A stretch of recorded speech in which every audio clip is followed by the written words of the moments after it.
tell me, just to acclimate our audience to this journey that you've been on, tell me how that story came about for you, how it grabbed your attention.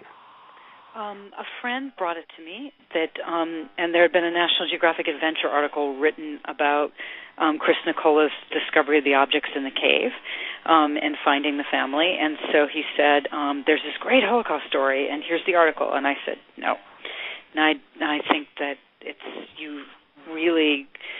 there's so many great directors who have done great documentaries and dramas on the Holocaust that the bar is really high. And he said, you got to read this article, and you got to go meet Chris Nicola, who found the objects, and even more, you got to go meet the Sturmer family. And I met Chris, and he was a great Indiana Jones-like character. And then I went and met the Sturmers, and they were so full of pride and life, and about what they had accomplished. And there was laughter amidst the story, and that's something you don't expect in a story about the Holocaust. And although obviously there is incredible sadness and there's anger and all sorts of emotions, but there was also real pride and moments of sort of boy's own adventure, even almost. Yeah. Were they anxious to tell their story to you? Yes, I think it had reached the right time. They had told it among each other forever, the joke being among Sam and Saul that they would go to the golf course and play golf, and they would start talking about the story, and their scores would go down, down, down, down, down. And they would say, okay, this time we're not talking about the story. And then fourth hole, forget about it, they're talking about the story. So for them, they had a myth. They had literally a family Bible story of incredible human survival. So they told it among each other, but I think early on when they immigrated to Canada, I think they, lived in a world where there were friends who were Holocaust survivors who had lost almost everyone. So you don't say, we didn't go to the ghetto. We didn't get on the train. We took another route, and then they have all their family. As I said, when they came out of their cave, no one had all their family. Less than 5% of the Jews survived in this area. And then secondly, some people didn't believe them, which is also the great value of Chris, right?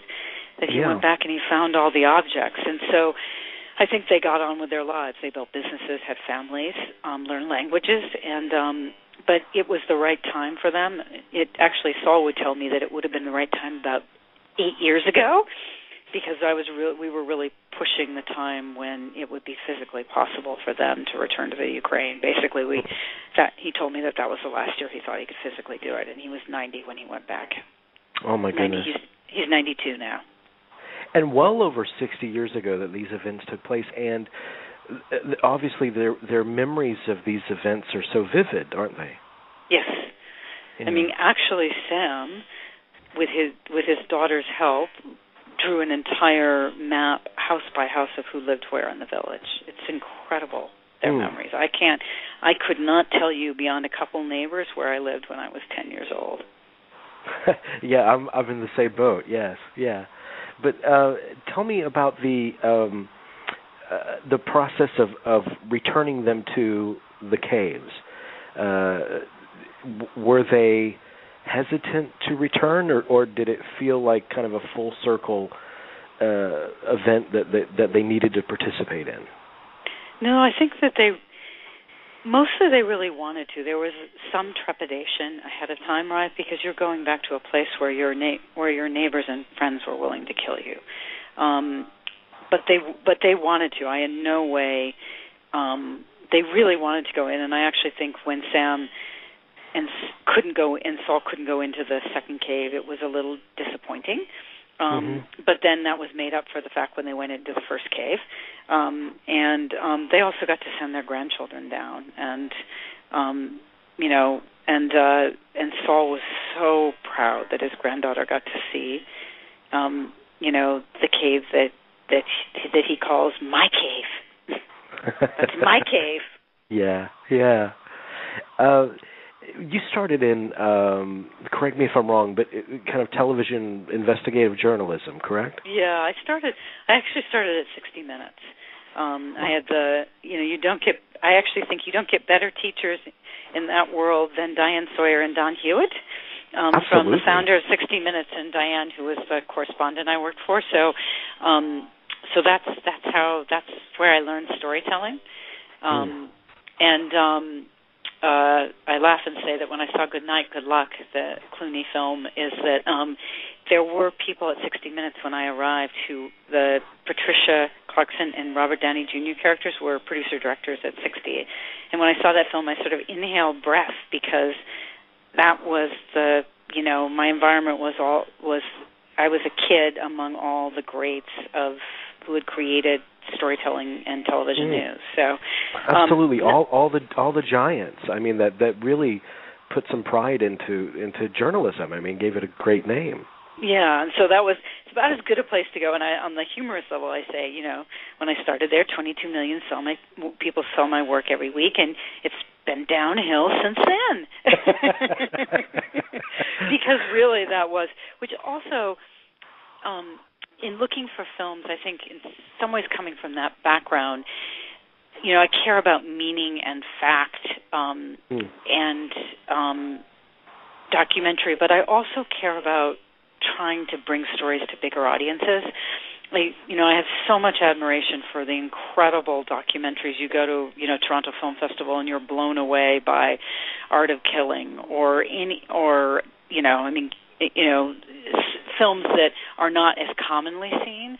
But I've always come from that school where I was taught by someone like Don Hewitt, where he, did the best factual, important storytelling, but got a gigantic audience because he was a great storyteller.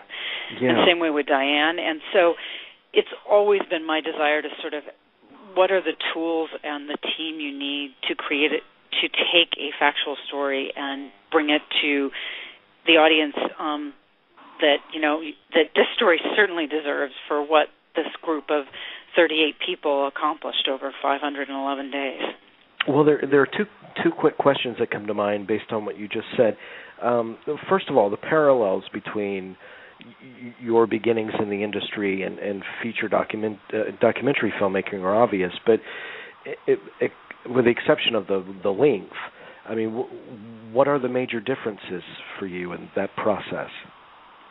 Well, this one, I think the documentary part of it, actually, I just, always felt at home with, because it's about being an observer of experience, of taking people back, and in this case, the logistics were way more complicated than, anything but maybe one other thing was even comparable, right? So,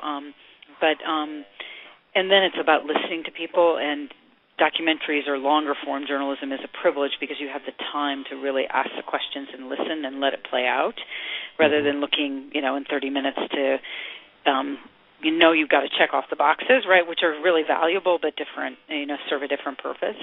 So with them, I could really listen and spend days and days and days interviewing them.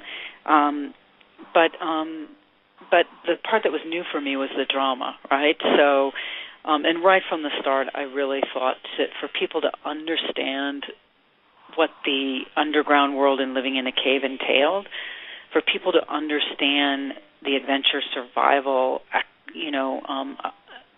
of the story, that, they were running out and, pulling grain in, sub-zero temperatures, needed drama.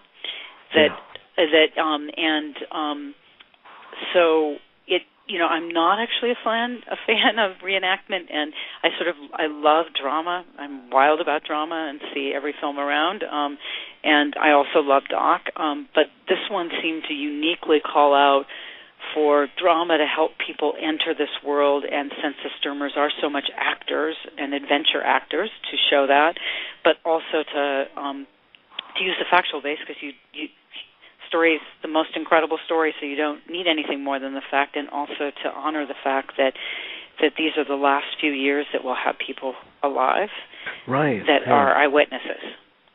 Well, that's one of the things that's so remarkable about your film too, because I'm a great lover of documentary filmmaking, and I always kind of wince like you just said, you do at the thought of reenactments. Completely, yeah. Yeah, because you always get this feeling of, it's going to be like a cheesy Unsolved Mysteries kind of. Yes, or reenactment. Genghis Khan is going to appear and really, or Caesar is going to appear, and can we have Russell Crowe? Because please. but it's so gorgeous the way you did it, because it toes that line between the cinematic and the documentary kind of feeling. So how did you do that? I mean, that had to be very specifically directed. I did it with an incredible team, and I knew, because I had not done drama before at all, ever, never worked with an actor before, that I would need a really good DP and DPs and really good editors. And so Edu Grau shot A Single Man, shot this film along with Peter Simonite, who does a lot of Terrence Malick's second unit work. And both of them just loved the story. And together as a team, we created the visual landscape. And then was really blessed in Hungary. I mean, we chose Hungary because we needed historic locations of villages. There were very few caves.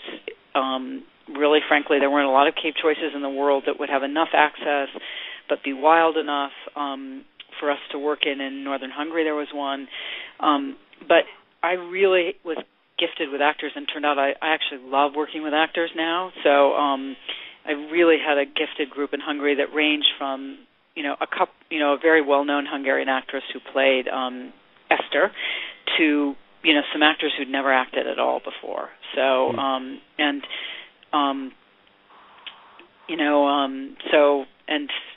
working with actors was a pure joy. I really think that, especially we had some children who were acting who were really talented, I think, and spent a lot of time looking at the script that we translated into Hungary of what the survivors had said, which we built the spine of the dramatic script on, and really thinking about what that meant, which I thought was sort of marvelous for a 12-year-old boy.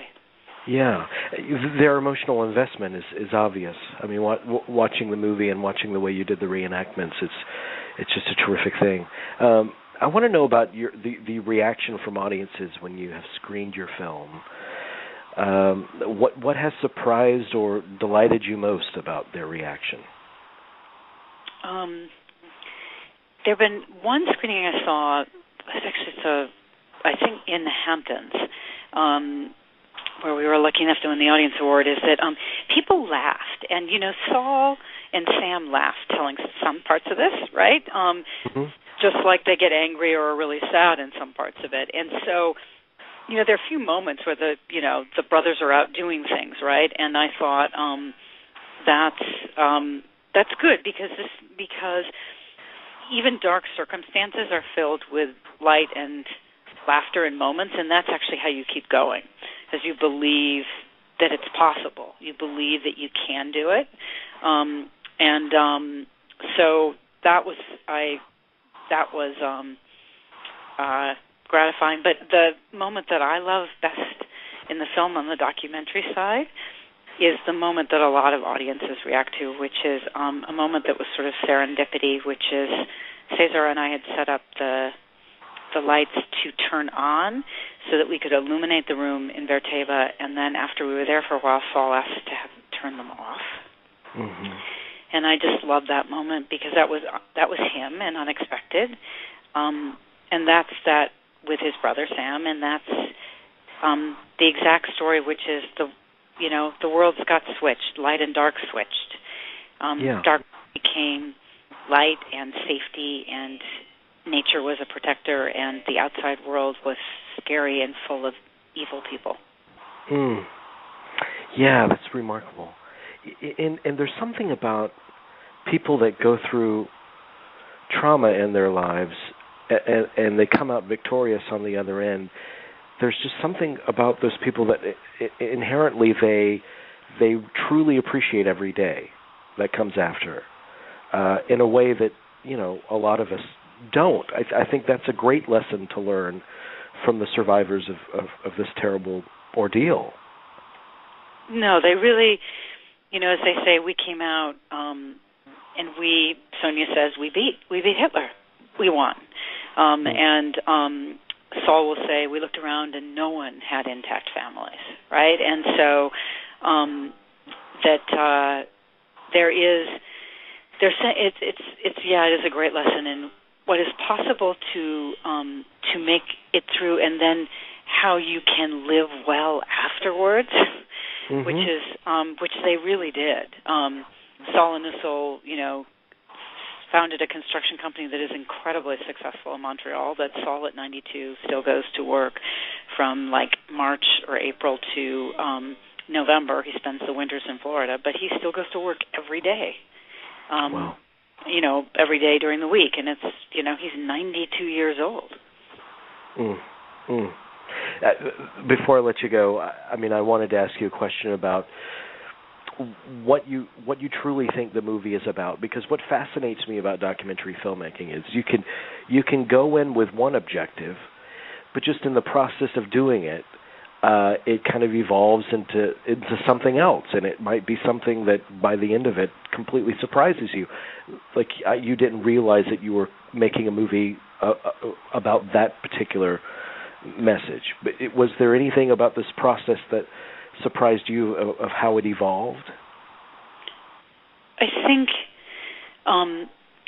it emphasizes again, and my parents are dead. I have no cousins, aunts, and uncles. I come from a very small family. I have one brother and one sister. We get along absolutely great and live in different places and see each other a couple times a year and are crazy about each other, but we live that independent American existence, and my family is tiny. And it reminded me about the power of family and the power of friendship, since there were 5 families and they were not all related in the cave, that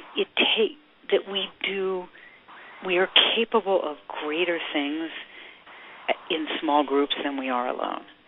Yeah. 38 people would not have survived without that group. It took a very stubborn, independent-minded, really well-educated mother who went against the flow and didn't follow orders and saw the writing on the wall. It took an oldest son who was unbelievably physically brave and capable, Nissel. It took a second son who was a master engineer who could figure out how to make anything from nothing. And it took other people in the cave who were really kind and gentle, and when tensions rose. Not in the film is the fact that Sonia and Seema's mother, who knew that Saul Wexler, their cousin, was always hungry and starving and stealing food, that she actually baked a potato. She took one of the potatoes and hid it in the walls for him. Now, some people in the community were tougher. That's the rules, right? But that a weird combination of stubbornness, strength, fierceness, physicality, smarts, working with your hands, and kindness and gentleness takes all those skills, and none of us are going to have in all the moments all of them. So we're better in small groups, whether it's friends or family. And maybe I should have known that, because filmmaking is always about small groups, but it reminded me that was really true. And the filmmaking experience for me was how it was possible to do this blend, because I had my own village team with people with a blend of skills, producing, DP, editing, costumes, sets, and actors that could make that do justice to the survivors' story and what they were giving us on camera.